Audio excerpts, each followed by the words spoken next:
Before I begin, if you've ever lived through betrayal like this or been made to feel small by the people who should have protected you, please like, leave a comment, and subscribe to StoryForge Network. I never thought a nickname could shape the way you see yourself, but the charity case did exactly that to me. It started as a joke, I think. At least that's how my uncle laughed when he said it the first time, leaning back in Grandma's living room with his coffee cup balanced on his knee, eyes sliding toward me like I wasn't quite a person. I was 16 then, sitting on the edge of the sofa, knees together, hands folded tight in my lap, already trying to take up less space than I needed. My cousin snorted, my aunt smirked, nobody corrected him, and just like that, the name stuck to me, heavier than anything I carried in my backpack. I came to live with Grandma after my mom died. Saying it out loud still feels strange, like the words haven't finished settling in my mouth even all these years later. My father had been gone long before that, left when I was 8, vanished into another life with another family, or maybe just into nothing. When Mom got sick, it happened fast. One diagnosis, one rushed hospital stay, one night where I fell asleep listening to the hum of machines and woke up to a nurse smoothing my hair and calling me sweetheart in a voice that already knew the ending. After the funeral, there was no dramatic discussion about where I'd go. Grandma just took my hand and said, "You're coming home with me." And I believed her. I believed home meant safety. At first, it almost did. Grandma's house smelled like lemon cleaner and old books. She made soup even when it was hot outside, insisted I eat second helpings, asked about my schoolwork with real interest. But the rest of the family hovered around the edges, visiting often enough to make sure they were seen as involved, not often enough to actually help. And slowly, quietly, the story about me began to change. I wasn't just her granddaughter who needed a place to land. I was a burden she'd generously taken on. I was the reminder of tragedy everyone else wanted to keep at arm's length. They talked about me like I wasn't there, or worse, like I was. "It's so good of Mom to take her in," my aunt would say, loud enough for me to hear from the kitchen. "At her age, too." My uncle would shake his head and add, "Yeah, raising another kid when she should be enjoying retirement. Poor thing." Then his eyes would flick toward me and he'd smile like we were sharing a secret. I learned early that saying thank you wasn't enough. I learned to apologize for existing. By the time the nickname fully took hold, I was already trained not to protest. "Here comes the charity case," my cousin would joke when I walked into a room. "Careful, don't spend too much on her birthday gift," someone else would say, laughing. "She's already costing Grandma enough." The words burned, but I laughed too, because laughing meant I wasn't sensitive, wasn't ungrateful, wasn't proving them right. At night, alone in the small bedroom Grandma had cleared out for me, I pressed my face into my pillow and tried to imagine what my life would have been like if Mom were still alive, if anyone would have dared to call me that with her in the room. School became my refuge. I worked harder than I needed to, joined clubs I barely had time for, took on part-time jobs as soon as I was old enough. Every dollar I earned I offered to Grandma for groceries or bills. She never took it. She'd press it back into my hand, eyes soft, and say, "Save it, you'll need it." Sometimes she'd look at me like she wanted to say more, like there was something she knew that I didn't, but she'd always stop herself. I thought maybe she was just tired. I didn't realize yet that she was watching everything. Family gatherings were the worst, holidays especially. The house would fill with noise and food and fake warmth. I helped in the kitchen, washed dishes, served plates, did everything I could to justify my place there. Still, the comments came about how lucky I was, about how generous Grandma was, about how not everyone would have stepped up the way she did. Once, during Thanksgiving, my uncle raised his glass and said, "A toast to Mom for her endless heart, taking in strays and never complaining." Everyone laughed. Grandma didn't. She stared down at her plate, jaw tight, and I felt something twist painfully in my chest. I wanted to disappear. I wanted to scream. Instead, I smiled and clinked my glass like it was all fine. For 7 years, that was my life. 7 years of feeling like I owed everyone for my existence. 7 years of measuring my worth by how quiet, helpful, and undemanding I could be. Grandma never called me the charity case, not once, but she also never corrected them, and that hurt in a different way. I told myself she was just trying to keep the peace, that at her age she didn't need conflict, that love sometimes meant silence. I didn't know then how heavy that silence was for her, too. The first time I noticed something was different was the summer before I turned 23. Grandma had started sorting through old papers, pulling boxes down from the attic, sitting at the dining table for hours with documents spread around her like a puzzle. When I asked if she needed help, she'd smile and say, "Just putting things in order." Her voice had a finality to it that made my stomach knot. She started asking me questions then, questions she'd never asked before, about my plans, about where I wanted to live, about whether I felt settled or still searching. One evening, she reached across the table and squeezed my hand and said, "You know, you're stronger than you think." I laughed it off, but something in her eyes told me she wasn't just talking about me. I didn't know that every cruel joke, every sideways glance, every whispered comment had been quietly noted. I didn't know that while they saw me as a charity case, Grandma saw a ledger of truth being written, line by line, year by year. And I definitely didn't know that the day she'd gathered everyone together for the reading of her will would be the day my life finally stopped feeling like an apology. But before that truth came out into the open, there were still things I had to endure, still moments that cut deeper than I expected, still lessons about dignity, patience, and the quiet power of being underestimated. And those years, the ones where I learned to survive being small, are where this story really begins. The last few years I lived with Grandma before everything changed felt heavier, like the air itself knew something was coming. I was working full-time by then, saving money quietly, trying to plan a future that didn't depend on anyone's generosity. I paid my own phone bill, bought my own clothes, slipped grocery money into Grandma's purse when she wasn't looking. None of it stopped the comments. In fact, my independence seemed to annoy them even more, like it challenged the story they told themselves about me. My aunt once watched me carry in my own bags from a shopping trip and said, "Must be nice having no real responsibilities." I remember freezing, bags cutting into my fingers, wondering how grief, work, and survival somehow didn't count as real life to her. Grandma noticed everything. She noticed how I flinched at certain jokes, how I volunteered to sleep on the couch when relatives stayed over, even though my room was the only private space I had, how I always offered to leave the room when money or plans were discussed, like I didn't have the right to be part of the conversation. Sometimes she'd clear her throat sharply when someone crossed a line, but more often she'd just look at them, a long, quiet look that made my uncle shift in his seat or my cousin suddenly find their phone very interesting. I didn't realize then that she was storing those moments away, cataloging them with the same care she used for her paperwork upstairs. One night, after everyone else had gone home from a loud Sunday dinner, Grandma sat with me at the kitchen table. The dishes were stacked, the house finally quiet. She poured us both tea and said, almost casually, "Do you ever feel like you don't belong here?"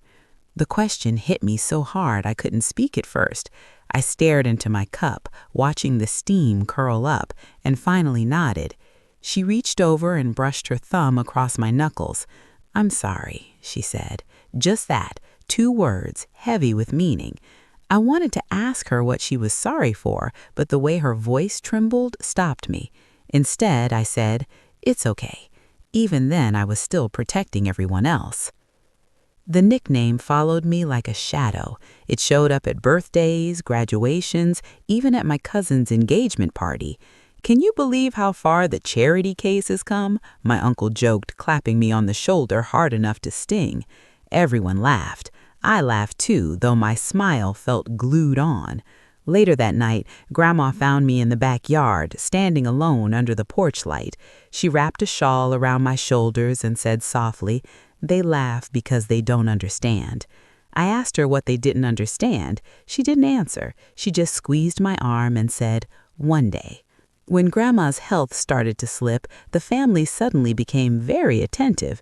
Visits increased, calls were returned promptly, offers to help poured in, though most of them were loud and public and carefully witnessed by others. I watched my aunt fussle at Grandma while complaining loudly about the inconvenience. I watched my uncle ask pointed questions about the house, the accounts, the paperwork. Nobody asked Grandma how she felt, nobody asked what she wanted, and nobody, not once, asked me anything at all. I was invisible again, except when someone needed a reminder of how lucky I was to be there. I became Grandma's quiet shadow. I took her to appointments, sat beside her bed when she napped, learned the exact way she liked her pills organized.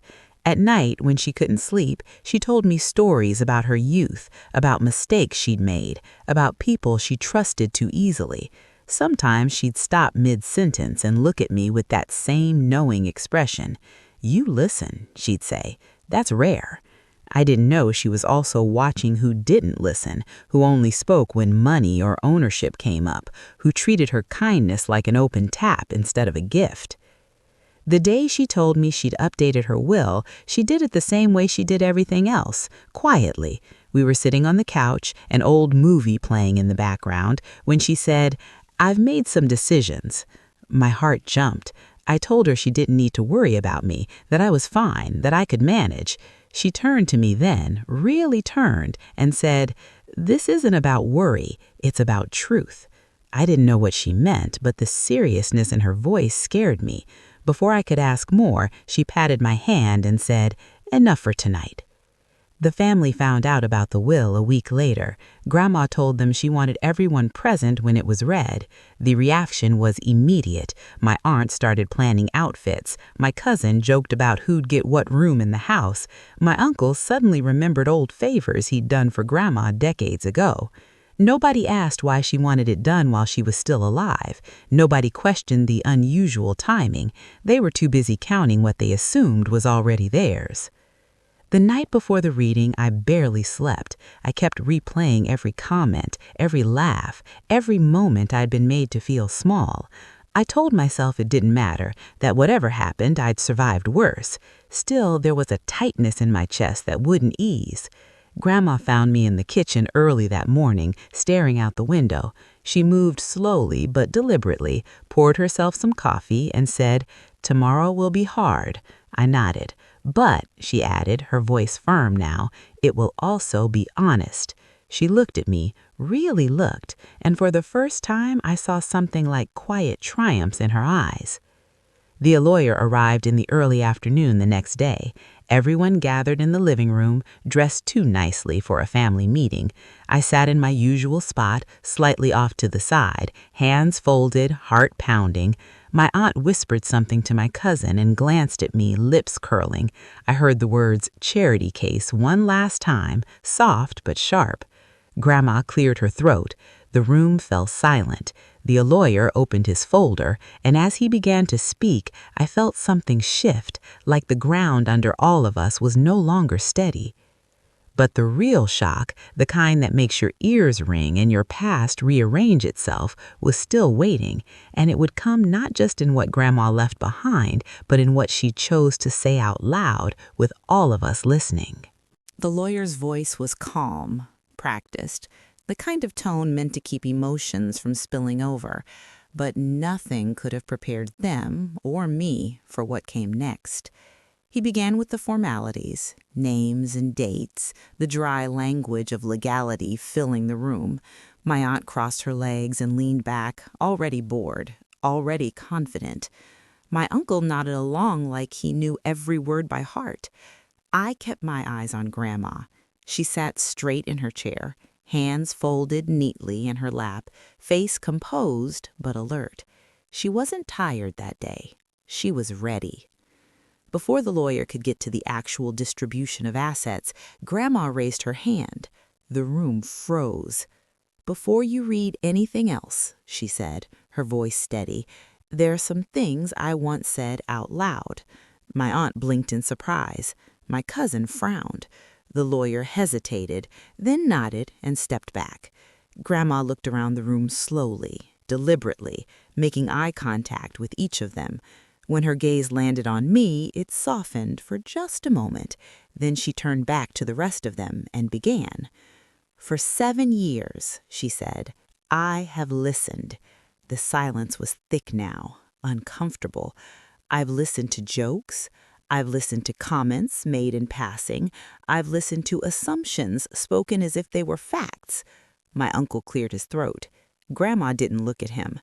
I have listened to how my granddaughter has been described in my own home. That did it. My aunt's smile faltered. My cousin shifted. My heart started racing so hard I thought everyone could hear it.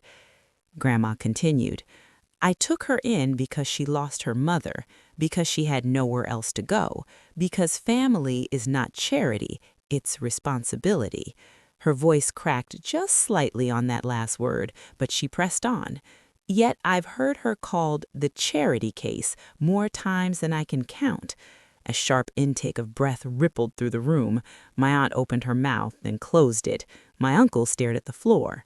Nobody laughed now.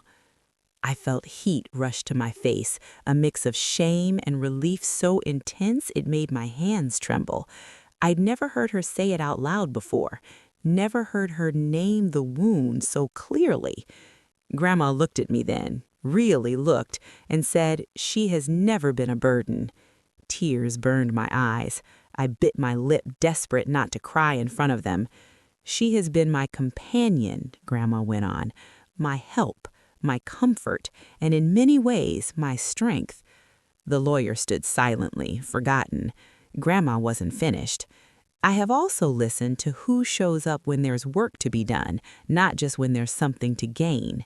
Her eyes moved around the room again, lingering now. "I've watched who asks how I'm feeling and who asks what I'm leaving behind."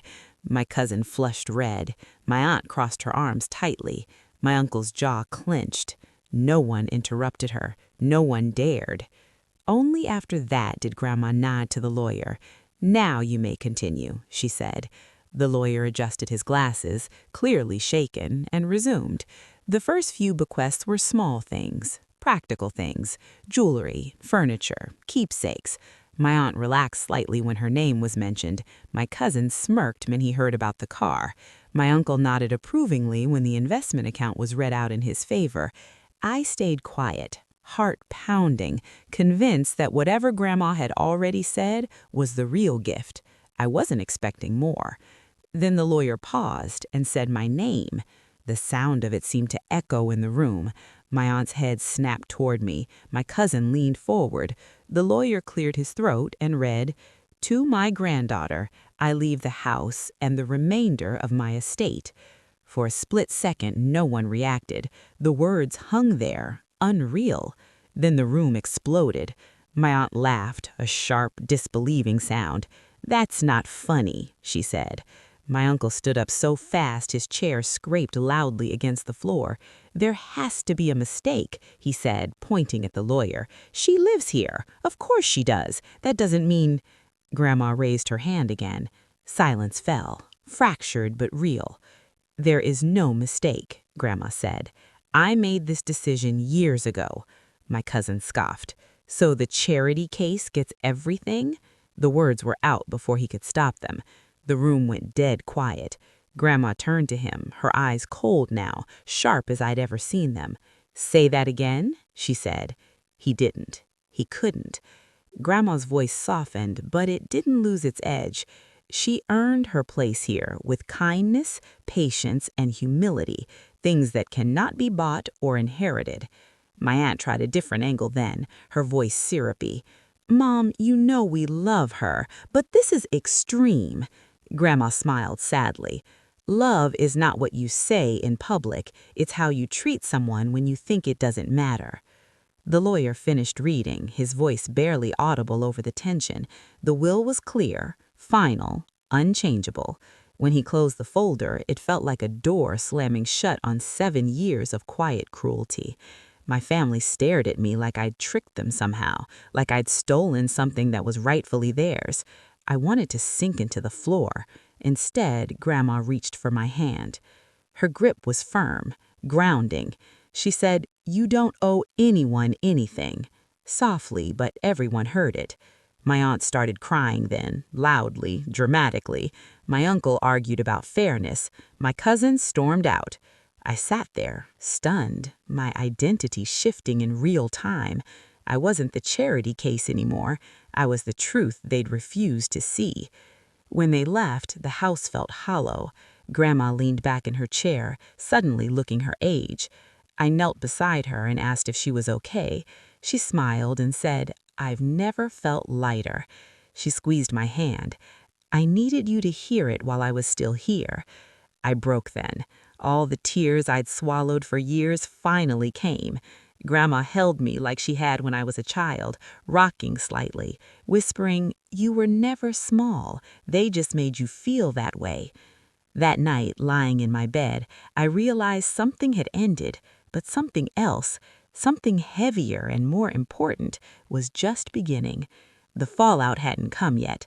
The phone calls, the accusations, the cold silences were still waiting, but so was a new understanding of myself, one that didn't begin with shame. And the hardest part was still ahead. The days after the will reading were some of the strangest of my life. The house felt the same, but everything in it had shifted, like furniture moved an inch to the left when no one was looking. Grandma moved slower now, the adrenaline of that day gone, but there was a peace about her I hadn't seen before. As for me, I felt like I was walking around in someone else's life. Every time I touched a door frame or sat at the kitchen table, the word mine echoed in my head, unfamiliar and heavy. The phone started ringing the very next morning. I didn't answer the first time, or the second. By the third call, Grandma sighed and said, "It won't stop until you do," so I picked up. It was my aunt. She didn't waste time on pleasantries. She cried, then accused, then pleaded, cycling through emotions like she was flipping channels. She said Grandma had been manipulated. She said I'd taken advantage of my position. She said family shouldn't be torn apart over money. I listened quietly, my heart pounding, then said something I'd never said before. "You shouldn't have called me names for 7 years." There was a long silence on the other end.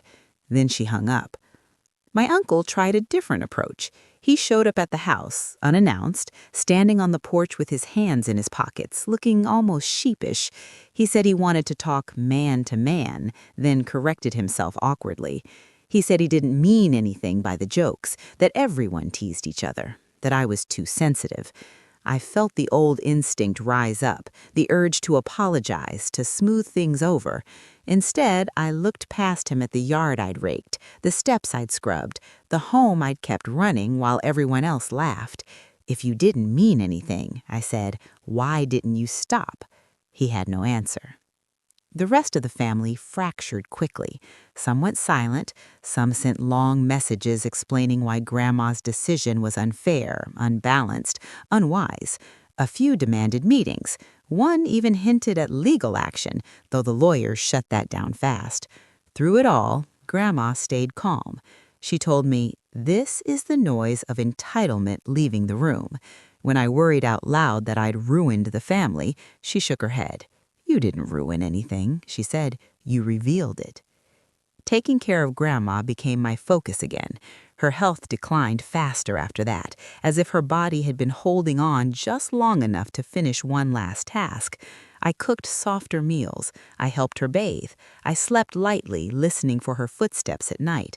Sometimes, when the house was quiet, she'd reach for my hand and say, "Promise me something."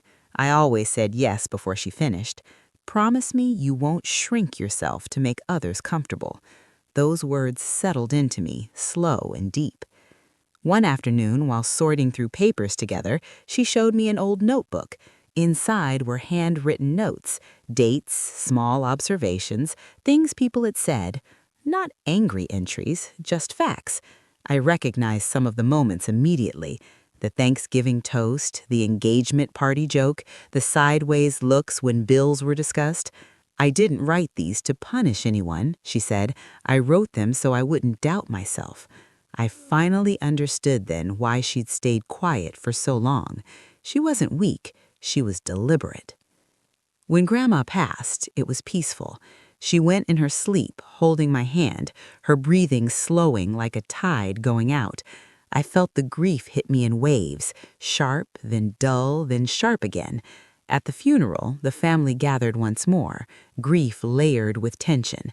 Some avoided my eyes, some looked at me with something like resentment, a few looked ashamed. I stood at the front and spoke about Grandma's kindness, her strength, her quiet fairness. I didn't mention the will. I didn't need to. The truth was already sitting with them.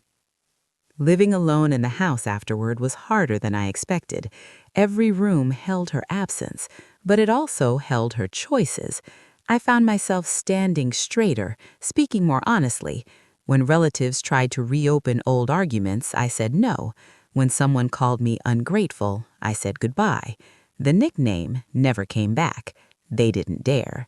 And slowly, the silence they left behind felt less like loss and more like space. I began to understand the real inheritance Grandma left me wasn't the house or the money, it was the certainty of my own worth, the knowledge that love isn't loud and cruelty often hides behind jokes. I started building a life that reflected that lesson, one decision at a time. Sometimes, late at night, I sit in the living room and imagine Grandma in her chair, watching, satisfied. I wish she could see how her truth changed me, how it finally gave me permission to stand where I always belonged. And there is still one final chapter to tell, one last moment that brought everything full circle in a way I never expected. Grief has a way of rearranging time. Weeks passed, but some mornings I woke up expecting to hear Grandma humming in the kitchen, the soft clink of her spoon against her mug. Other days felt so heavy I could barely get out of bed. The house was quiet now, too quiet, and I had to learn how to fill that silence with something other than memories. I started small. I repainted the spare room, I planted new flowers in the yard, I fixed the loose step on the back porch that Grandma used to warn me about every spring. Each task felt like a conversation with her, like proof that I was still moving forward even without her guiding hand. The family didn't disappear completely. They hovered at a distance, testing boundaries, unsure how to approach me now that the balance of power had shifted. My aunt sent a message one evening that started with, "I've been thinking," which I'd learned usually meant I want something. She said she missed Grandma. She said she missed me. She said maybe we could start fresh. I read it 3 times before responding. "I miss her too," I wrote, "but fresh doesn't mean pretending nothing happened." She never replied, and for once the silence didn't feel like rejection. It felt like honesty. I found the notebook again one afternoon while cleaning out a drawer.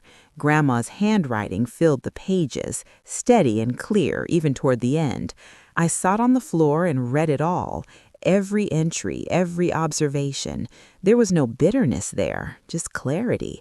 I realized then that she'd been teaching me a lesson long before the will was ever read.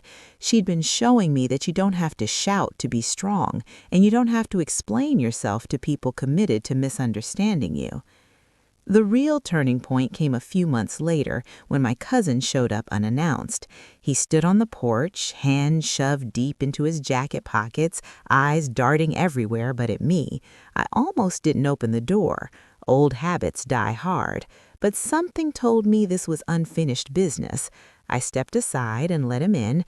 He didn't sit. He paced the living room like it might reject him if he stayed too long. Finally, he stopped and said, "I shouldn't have called you that."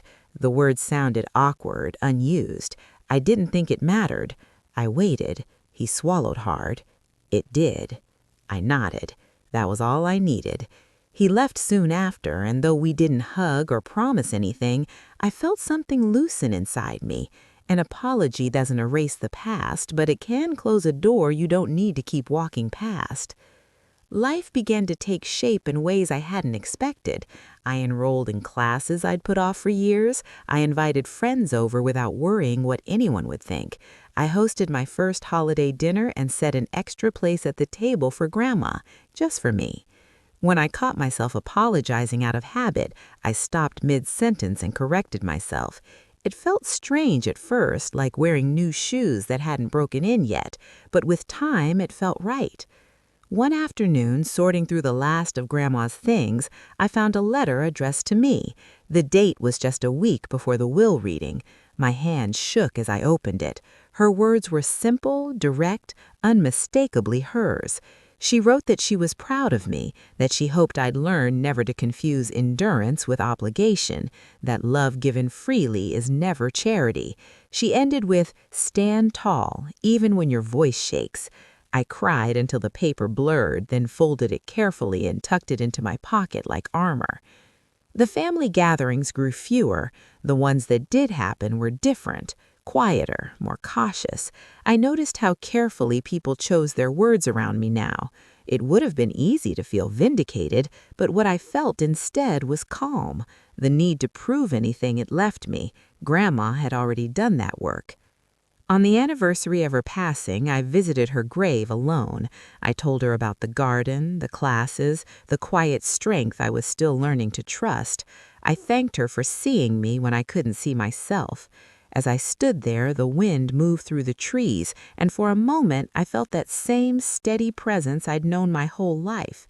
Not loud, not dramatic, just certain. I went home that day knowing the story wasn't about inheritance at all. It was about identity, about how easily people define you when you let them, about how powerful it is when you stop. Grandma gave me more than a house. She gave me my name back.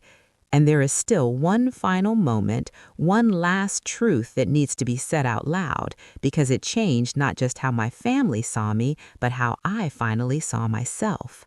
The truth is, healing didn't arrive all at once. It came in quiet realizations and moments so small I almost missed them. Like the first time I introduced myself to someone new and didn't feel the need to explain where I came from.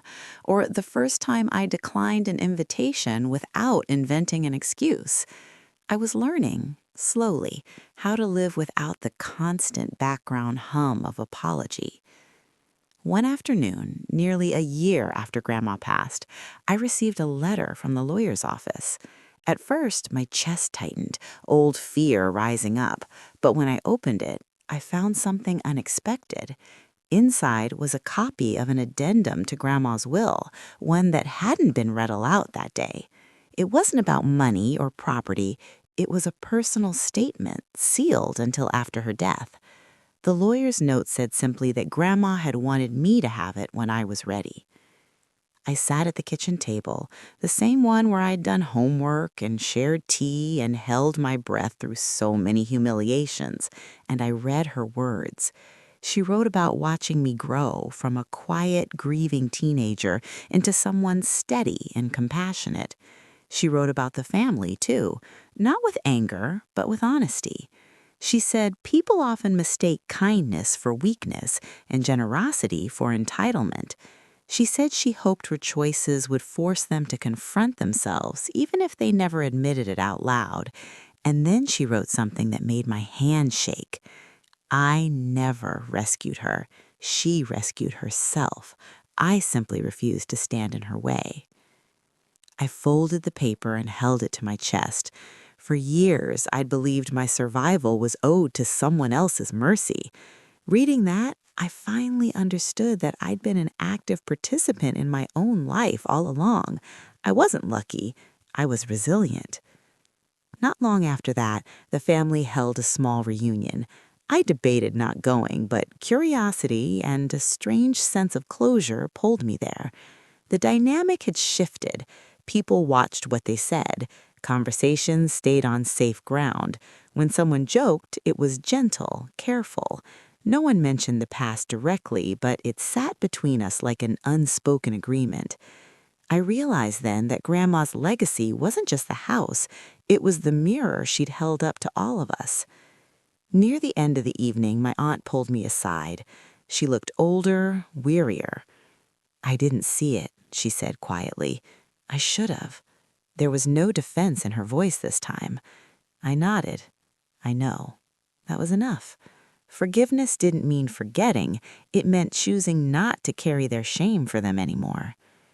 As I drove home that night, I thought about the nickname that had once defined me, how small it had made me feel, how easily I'd accepted it because I thought resistance would cost me love.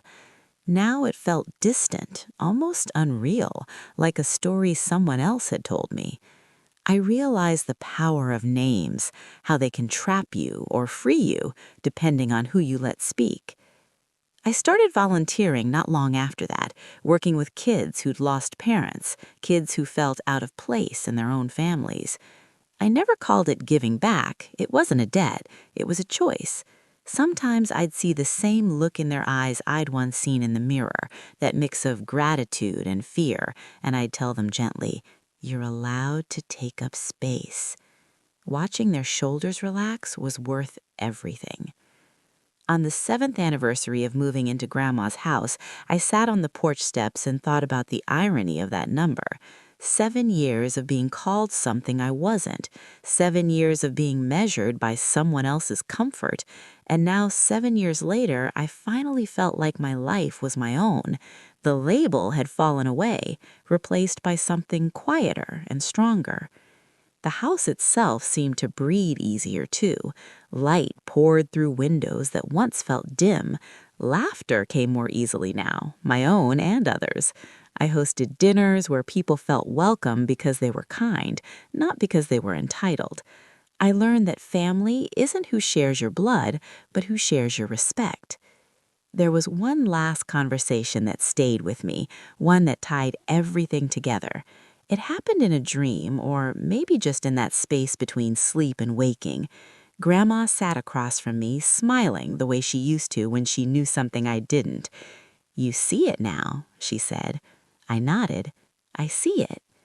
I woke up with tears on my face and peace in my chest. The story could end there. It almost does.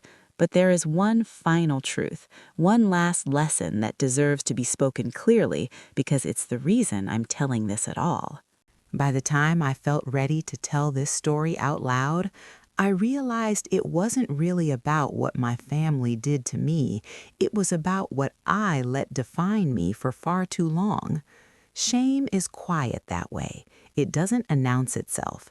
It settles in, convinces you it's safer to stay small, that gratitude means silence, that love must be earned through endurance. For years, I confused surviving with belonging. I thought if I just stayed agreeable enough, invisible enough, I'd finally deserve my place. The truth is, no one ever deserves to be diminished to make others comfortable. The moment that truth fully settled in me didn't come during the will reading or the arguments that followed. It came much later, on an ordinary afternoon when I overheard a conversation I wasn't meant to hear. I was at a small family gathering, one of the few I still attended, standing in the kitchen refilling drinks. My aunt and another relative were in the next room, voices low. "You know," my aunt said, "I still can't believe she ended up with everything." There was a pause, then the other voice replied, "Well, she was the only one who actually showed up." The words hit me harder than any insult ever had. Not because they hurt, but because they were true. For the first time, the narrative had changed without my involvement. I hadn't defended myself, I hadn't explained, I hadn't begged to be understood. The truth had simply existed long enough to be acknowledged. I stood there, glass in my hand, feeling something like release move through my chest. That's when I knew Grandma's lesson had taken root, not in them, but in me. I stopped attending gatherings out of obligation after that. I went when I wanted to, I stayed when it felt good, I left when it didn't, and no one questioned it. The power had shifted so quietly they barely noticed. I wasn't the charity case anymore. I wasn't even the inheritance story. I was just myself, and that was enough. Sometimes people still ask about my family. They ask if things ever went back to normal. I tell them the truth. There is no back. There's only forward. Normal was silence. Normal was swallowing pain. I didn't want that version of normal anymore. What we have now is smaller, more honest, and built on boundaries instead of guilt. Some relationships survived, some didn't, and that too is okay. The house remains my anchor, not because of its value, but because of what it represents. Every room holds evidence of a life lived with intention. Grandma's choice wasn't impulsive or emotional. It was measured, observant, fair. She didn't reward blood. She honored behavior. In doing so, she taught me a truth I carry into every relationship now. People reveal who they are when they think nothing is at stake. I think often about how easily things could have gone differently, how one loud protest from me early on might have branded me difficult, how one act of resentment might have justified their cruelty. Instead, I learned patience, not the kind that tolerates abuse, but the kind that waits for clarity. Grandma waited, and when the time came, she spoke with precision. There's a temptation when you've been wronged to want revenge, to want the people who hurt you to feel exactly what you felt. I won't pretend I never imagined it, but what Grandma gave me was better than revenge. She gave me vindication without bitterness, closure without cruelty, a future that didn't require me to look back except to learn. If you're listening to this and you've ever been labeled something that wasn't true, too much, not enough, a burden, a problem, a charity, hear this clearly. Names only stick if you accept them. Sometimes you can't fight them right away. Sometimes survival comes first. But time has a way of revealing character. And truth, when it's patient, outlasts every lie. I no longer introduce myself through loss. I don't lead with what happened to me. I lead with who I am, someone steady, someone kind, someone who learned the hard way that love doesn't humiliate, it protects. Grandma once told me that the strongest people are the ones who don't need to announce their strength. They just live it. I didn't understand that then. I do now. Her will wasn't her final act of control. It was her final act of trust. Trust that I'd be okay. Trust that the truth would stand on its own. And there is one final part to this story, one last moment of closure that brings everything together and leaves the clearest lesson of all. The final moment of closure came quietly, the way most real endings do. Not with an argument, not with an apology, not even with a reconciliation. It came on an ordinary morning, years after the will had been read, when I stood in the hallway outside Grandma's old bedroom holding a small cardboard box I'd somehow overlooked all this time. The house was filled with soft sunlight, dust motes drifting lazily in the air, and I remember thinking how strange it was that something so important could arrive wrapped in something so simple. Inside the box were photographs, dozens of them, some old, some newer, pictures of Grandma at different ages, pictures of family gatherings, pictures of holidays and birthdays. And then I saw them. Photos of me. Not posed ones, not stiff, polite smiles, but candid moments. Me asleep on the couch with a book on my chest. Me washing dishes, laughing at something Grandma had said. Me sitting on the porch steps, head bowed, lost in thought. On the back of each photo, Grandma had written a date and a short note. She stayed up late helping me sort papers. She didn't complain once. She thinks no one sees how hard she tries. I sat on the floor and cried the kind of tears that come from being fully known. That was when it finally clicked. Grandma hadn't just defended me at the end. She had witnessed me all along. While others reduced me to a label, she had been collecting proof of my humanity, quietly, faithfully, without ever needing my permission. The will reading wasn't a surprise to her. It was the conclusion of a long observation. And suddenly, every moment of silence I'd once mistaken for weakness made sense. She wasn't ignoring the cruelty, she was measuring it. Holding those photos, I understood the deepest truth of my story. I was never waiting to be saved. I was waiting to be seen, and I had been by the one person who mattered most. Later that year, I ran into my uncle at a grocery store. Time had softened him, or maybe it had simply stripped away his certainty. We stood awkwardly near the produce section, exchanging polite words. Then, unexpectedly, he said, "Your grandmother, she was sharper than I gave her credit for." I smiled. She always was. He nodded, eyes lowered, and that was it. No apology, no defense, just acknowledgement. And strangely, it was enough. I don't tell this story to shame my family. I tell it because silence nearly convinced me I was worth less than I was, because I know there are people listening right now who have swallowed names that were never theirs to carry, people who were told they were lucky just to be tolerated, people who confuse love with endurance. If that's you, let me say this clearly from the other side of it. You are not a charity case. You are not a burden. You are not what they call you when they think you won't push back. You are what you choose to become when no one is watching.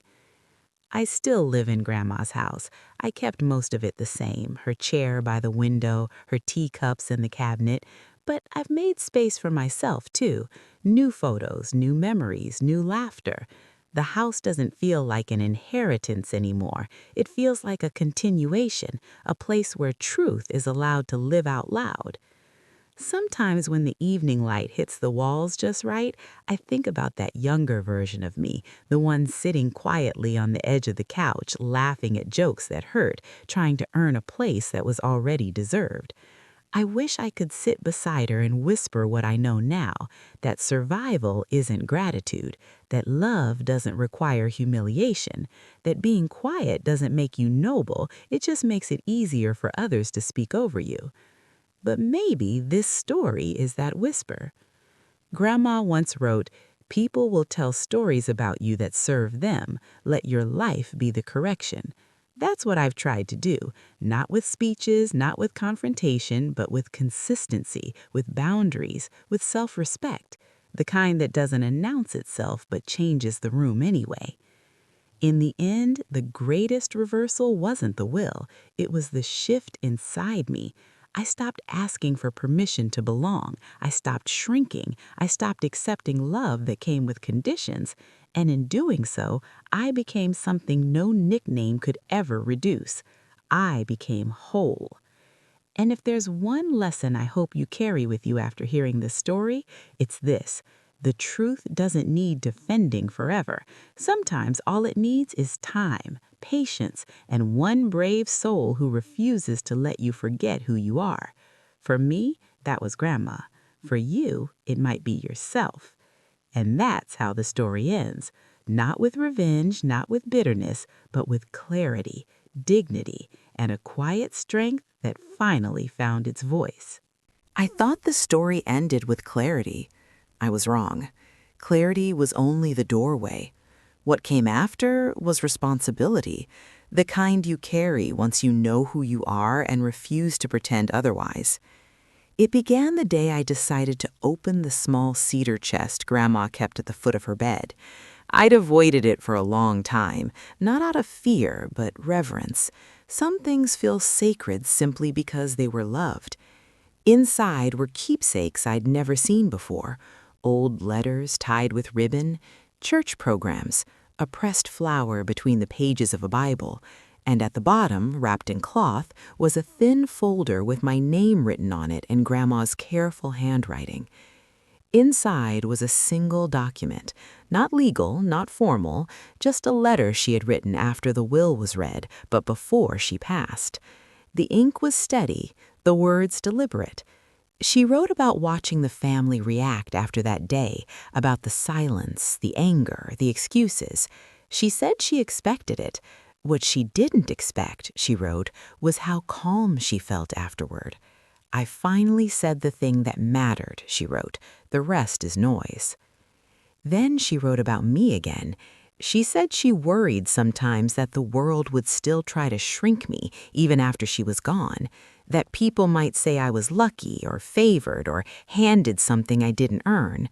When that happens, she wrote, remember this. You paid in patience. You paid in dignity. You paid in years of kindness that no one applauded. I read that sentence over and over until it settled into my bones. Not long after that, something unexpected happened. A distant relative, someone who'd barely spoken to me before, reached out. She said she'd heard my story through the family and wanted to talk. We met for coffee. She told me she'd grown up being called difficult, too much, ungrateful. She said watching what Grandma did had changed how she saw her own life. I didn't know you could just stop accepting it, she said. I told her neither did I, until I did. That was the beginning of something I never planned. Word spread quietly, not the sensational version, the inheritance, the drama, but the truth beneath it, about boundaries, about dignity, about choosing not to internalize cruelty disguised as humor. People started reaching out, strangers mostly. They told me their stories, different details, same wounds, same silence. I listened. That was all I did at first, but listening, I learned, is how change begins. I didn't become loud. I didn't confront my family publicly. I didn't turn my pain into spectacle. Instead, I lived differently. I corrected people gently when they crossed lines. I walked away when they didn't listen. I stopped over-explaining myself. And slowly, the world responded. Not everyone, not always kindly, but enough. One afternoon, years later, I was sorting through old mail when I found a card I didn't recognize. Inside was a note from my aunt. Short, careful. She wrote that she finally understood what Grandma had meant about love being shown in behavior, not words. She didn't ask for forgiveness. She didn't justify herself. She simply said she was trying to do better with her own children. I sat with that for a long time. That, too, was a kind of inheritance. The nickname never resurfaced, not because people became kinder overnight, but because I stopped responding to it internally. Even if someone had said it, it would have had nowhere to land. There's a freedom in that I wish I'd known sooner, but maybe knowing it when I did was the point. Strength earned slowly tends to last. Now, when I tell this story, I tell it carefully, not to paint myself as a victim and not to villainize my family. I tell it to show how ordinary harm can be when it's normalized, how easy it is to laugh along until laughter becomes consent, and how powerful it is to withdraw that consent, not with anger, but with self-respect. If you're listening to this and waiting for someone to stand up for you, I hope they do, truly. But if they don't, I hope you hear this instead. Your worth is not a negotiation.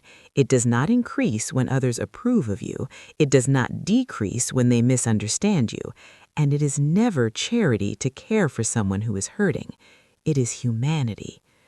Grandma didn't just leave me a house, she left me a standard, one I try to live up to every day. When I see someone being dismissed, I pay attention. When I hear a joke that cuts too deep, I don't laugh. When someone confuses silence for acceptance, I remember the cost of that mistake.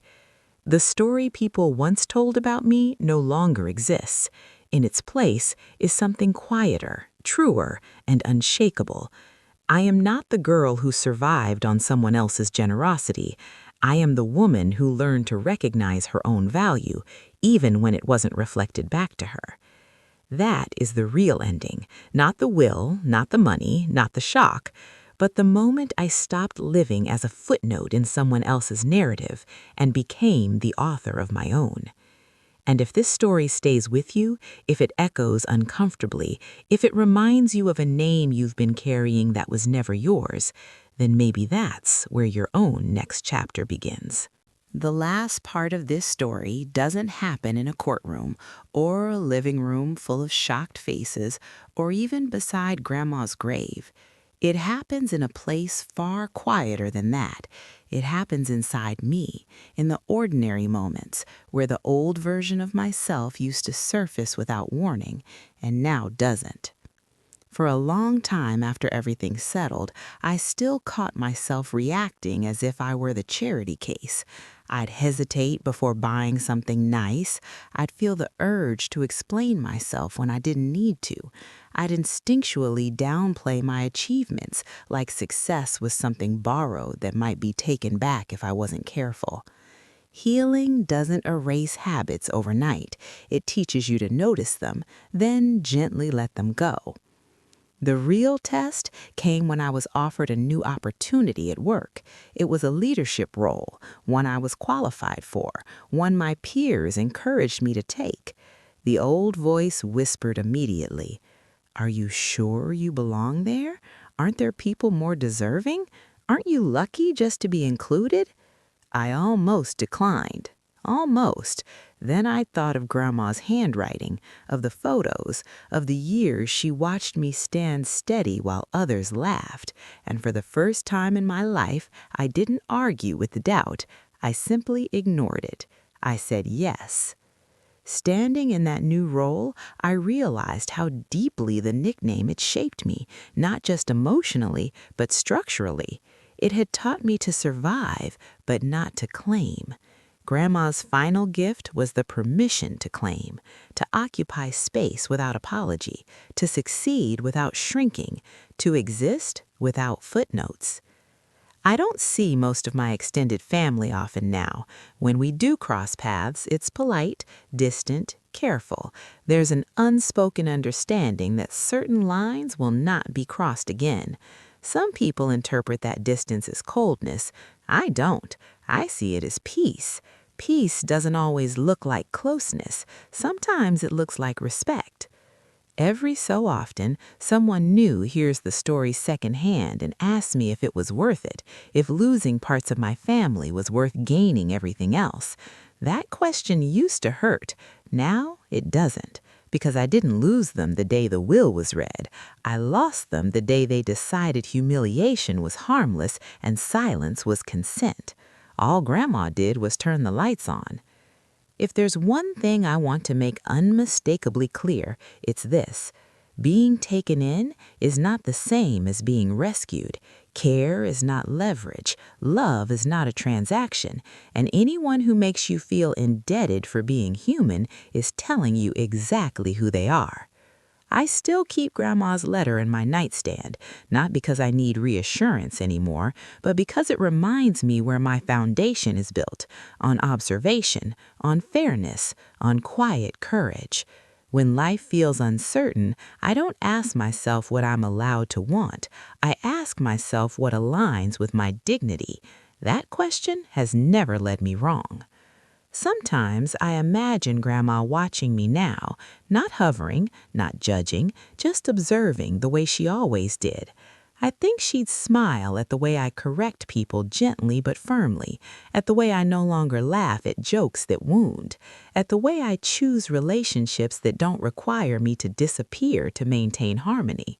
I think she'd be satisfied, not because I ended up with her house, but because I ended up with myself.